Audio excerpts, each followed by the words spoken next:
वो हो गया है, तब आमीन बोलो। अगर तुम्हें प्रतीति है, यकीन है, तो उसको आमीन बोलो, क्योंकि सब कुछ विश्वास में ही है, सब कुछ विश्वास में ही है। हालेलुया। सबको जय मसीह की। कैमरा जय मसीह की। सबको जय मसीह की। सबको जय मसीह की दासी जी। सबको जय मसीह की दासी जी। सब भाई बहनों को जय मसीह। कौन कौन बाइबल पढ़ते हैं? अच्छे से पढ़ते हैं? हाथ खड़ा करें। इस्तेमाल करते हैं, क्योंकि ये आपका हथियार है। अगर इस्तेमाल नहीं करेंगे तो जंग लग जाएगा, है ना। घर का अगर कोई हथियार है, जिसे चाहे आप चाकू से सब्जी ही काटते हैं या हसुआ से काटते हैं, या कोई भी औजार है, उसको आप 6 महीने साल यूज नहीं कीजिए, क्या हो जाएगा? उसमें जंग लग जाएगा। सो ये परमेश्वर का हथियार है आपके लिए। जब आप नहीं चलाएंगे इसको, तो आपके जीवन में जंग लगेगा, रोग, बीमारी और चिंता वो एंट्री करेगा। और इसको हथियार को आप चलाते रहेंगे, इसको पढ़ते रहेंगे और इस पर विश्वास करते रहेंगे और इसकी बातों को मानते रहेंगे, तो आपका दुश्मन कुछ नहीं बिगाड़ सकता, आप उससे लड़ सकते हैं। बाइबल को हमें कोई ताबीज, तंत्र मंत्र, पूजा वस्तु इस तरह से नहीं पढ़ना है।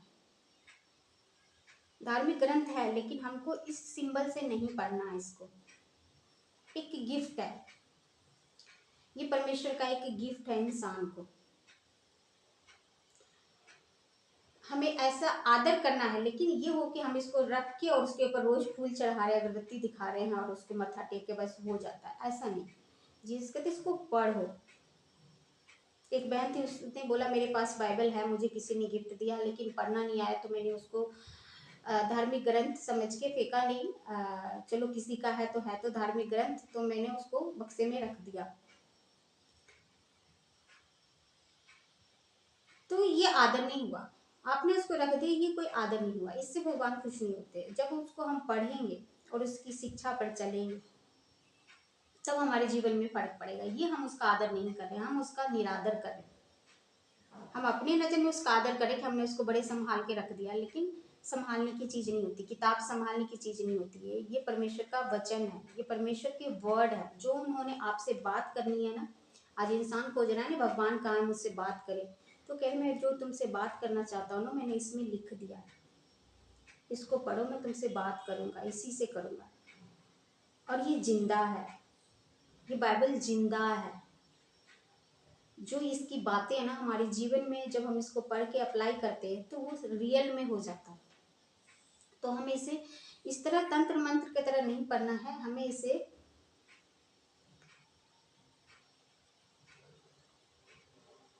अगर हम इसे पूरी ईमानदारी से पढ़ेंगे और इसकी आज्ञा को मानेंगे, तो इसमें लिखा है कि बुद्धिमान बनने के लिए इसे पढ़े। जिसमें कि लगता है ना किसी इंसान को बुद्धि कम है, ऑब्वियसली सबको कम है बुद्धि। परमेश्वर के आगे किसी को इतना बुद्धि नहीं है कि परमेश्वर के आगे खड़े हो जाए।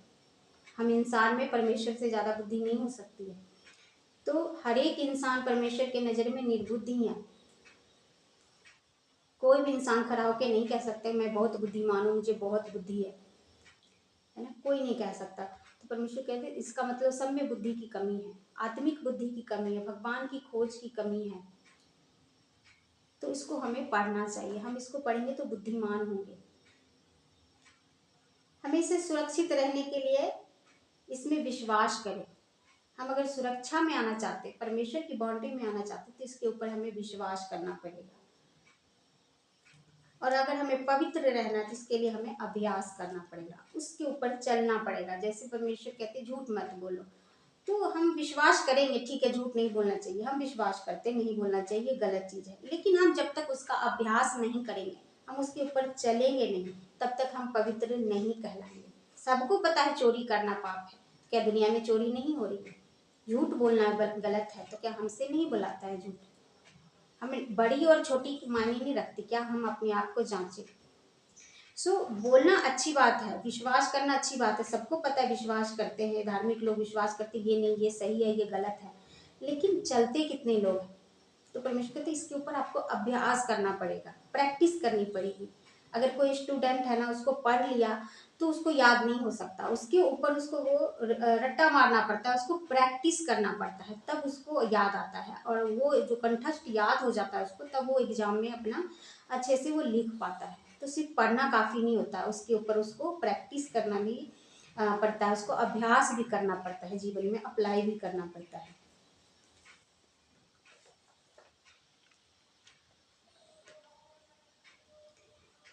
तब क्या होगा, बाइबल आपको ऐसा पोषण देगा, जिस तरह की हम जब खाना खाते हैं तो हमारे शरीर में पोषण मिलता है, एनर्जी मिलती है, वो ब्लड में आ जाती है।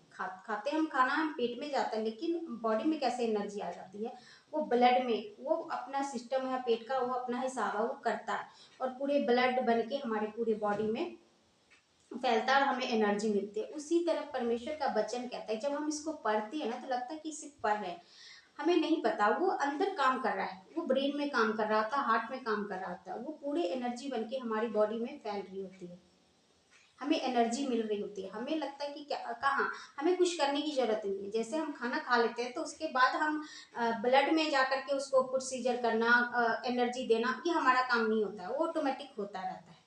उसी तरह कुदरत ने कहा कि तुम इतना छेड़छाड़ नहीं कर सकते हो, हमारा काम है, हम खाना खाते हैं और बॉडी में एनर्जी अपने आप आता है, अंदर का प्रोसीजर अपने आप खाना पचता है। उसी तरह परमेश्वर कहते हैं कि इसको तुम पढ़ो, उसके बाद इसके ऊपर चलो, तुम्हारे जीवन में अपने आप ही आएगा, तुम्हें कुछ करने की जरूरत नहीं पड़ेगी, फिर वो रिजल्ट अपने आप आएगा, वो एनर्जी अपने आप तुम्हारे अंदर आएगी। जिस तरह एक मुसाफिर के लिए एक लाठी जरूरत होती है, जब हम सफर करते हैं, पहाड़ पे चढ़ते हैं या फिर जमीन पे ही, कई बार बुजुर्ग लोग बहुत दूर तक जाना होता है तो वो थक जाते हैं, लेकिन अगर उनके एक हाथ में लाठी हो ना तो उनको बड़ा रिलैक्स मिलता है, एक सहारा मिलता है कि उसको थाम थाम के वो ज्यादा दूर तक चल सकते हैं। तो परमेश्वर कहते हैं मनुष्य के लिए भी वही, ये बाइबल वही लाठी है, मुसाफिर के तरह वही लाठी है जो उसको यात्रा में काम आएगी, जो उसको चढ़ाई में काम आएगी। जीवन की जो हमारी चढ़ाई होती है, कई बार हम थक जाते हैं, ऐसा लगता है कि हमारे साथ ही क्यों इतना बड़ा मुश्किल, है ना, हम थक जाते हैं। तो उसी तरह परमेश्वर कहते हैं कि तुम्हें इस थकान को दूर करने के लिए, जब इसको तुम पढ़ोगे तो वो तुम्हारी थकान दूर होगी। जैसे मुसाफिर के लिए लाठी होती है तो उसको सहारा मिलता है, उसकी बॉडी को वो लाठी थामता है, वैसे ही तुम्हें ये थामेगा, तुम्हें गिरने नहीं देगा, तुम्हें हारने नहीं देगा। जिस तरह की एक योद्धा के पास, सैनिक के पास हथियार होता है ना, तो अगर सैनिक के पास हथियार ना हो तो वो सैनिक किसी काम का नहीं। हमारी गवर्नमेंट हमारे सैनिक को एक हथियार देती है, लेकिन उसको वो ना दिया जाए तो कितना भी अच्छा क्यों ना ट्रेनिंग किया हो उसने, वो किसी काम का नहीं, उसके पास एक हथियार की जरूरत है। तो उसी तरह यीशु मसीह कहते हैं, अगर तुम मेरे योद्धा हो, अगर तुम मेरे शरण में आए हो तो तुम्हें एक हथियार मैं देता हूँ और तुमको इसको इस्तेमाल करना पड़ेगा, तुमको इसको पढ़ना पड़ेगा। सो तुम्हारे लिए इम्पोर्टेंट है ये, है ना। तो अगर हम इसे पढ़ेंगे निरंतर, अपनी सारी चिंता परमेश्वर को दे करके, ध्यान पूर्वक, प्रार्थना पूर्वक इसको हम पढ़ेंगे, है ना, तो कह रहे हैं कि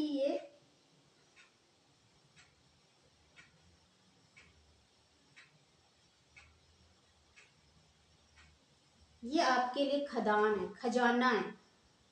ये गरीब को अमीर बना सकता है, गरीब को अमीर बना सकता है, जिसके पीछे हम दौड़ रहे हैं।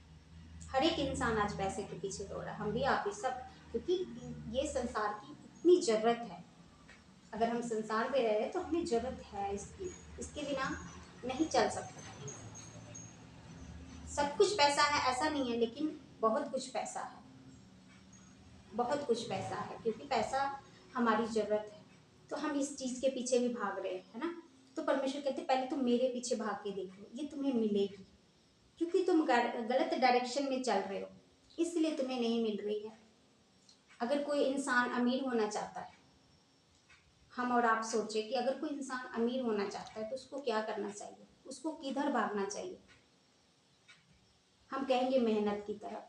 मेहनत तो हम देखें कि किसान हमसे ज़्यादा मेहनत करता है। कोई किसान की आपने देखी होगी करोड़ों की कोठी, बहुत बड़ा बंगला, बहुत ऐश से रह रहा है, बहुत रॉयल की तरह 5 स्टार होटल में खा रहा है, नहीं खा पाता है। हम मेहनत की नहीं, हम ज्ञान की तरफ दौड़े,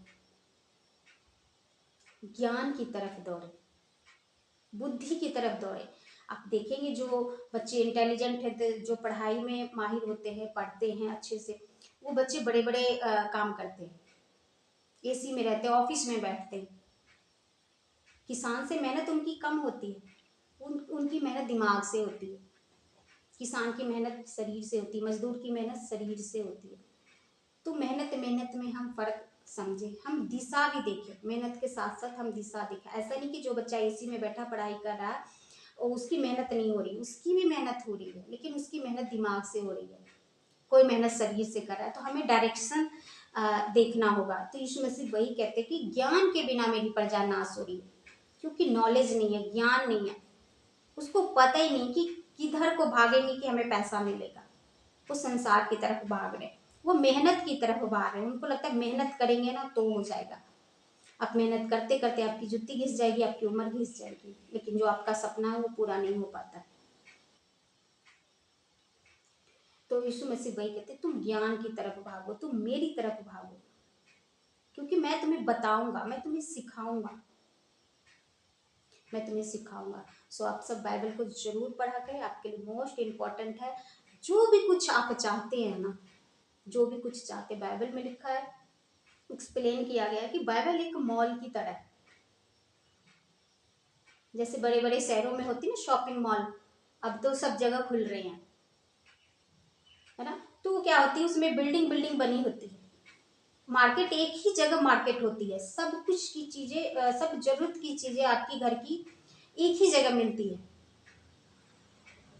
इंडिया में तो छोटे छोटे हैं, अभी इतने नहीं है, राशन और घर के छोटे और मोटे सामान ही मिलते हैं। लेकिन फॉरेन में बताया गया कि इतनी बड़ी बड़ी होती है कि जितनी, मतलब समझ लो एक एक मोहल्ला आता है, उतना एक एक उनका मार्केट का एरिया हो। तो आप कार से वहां अंतर तक जा सकते हो, कार से शॉपिंग कर सकते हो, इतनी बड़ी बड़ी होती है। वहां पे बड़ी बड़ी चीजें, कार खरीदो, जो मर्जी खरीदो, जो भी आपकी जरूरत की चीजें सब मिलती है। तो वही बाइबल में एक्सप्लेन किया गया है कि वो एक मॉल की तरह है। जो आपके पास छोटा सा दिखता है ना बाइबल, ये एक मॉल की तरह है। आप जो भी अपनी लाइफ की चाहते हो ना, आपको इसी में घुस के मिलेगा, लेकिन ढूंढना आपको पड़ेगा। जैसे आप कभी मॉल में गए होंगे, तो मॉल वाला आपको कुछ नहीं कहता, वो एक जगह अपना बैठा होता है, जहां जहां जिसका काउंटर होता है वो सब बैठे होते हैं अपनी जगह में। आपको खुद ही जाना पड़ता है, अलग अलग अलग सेक्शन में जाना पड़ता है। बच्चों का कपड़ा लेना तो उस सेक्शन में जाना, राशन लेना तो अलग सेक्शन में जाना, आपको जाना पड़ता है अलग अलग सेक्शन।